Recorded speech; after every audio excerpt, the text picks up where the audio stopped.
மணப்பாறை அருகே பெற்ற மகளுக்கு பாலியல் தொந்தரவு கொடுத்த தந்தையை போலீசார் கைது செய்தனர்.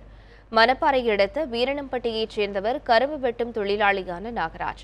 இவருக்கு பரிமளா என்ற மனைவியும் 2 மகள்கள் மற்றும் ஒரு மகனும் உள்ளனர்.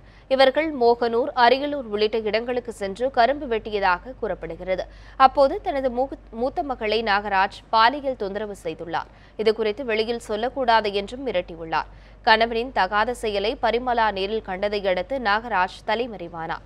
சில தினங்களுக்கு பின்னர் வீடு திரும்பிய நாகராஜ் மனைவியை சமாதானப்படுத்தி குடும்பத்தினரை பழனிக்கு அழைத்துச் சென்றுள்ளார்.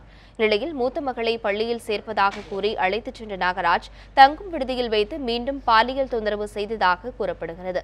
அவரிடமிருந்து தப்பி வந்த சிறுமி தெரிவித்த தகவலை வைத்து மகளிர் போலீசார் நாகராஜை கைது செய்து சிறையில் அடைத்தனர்.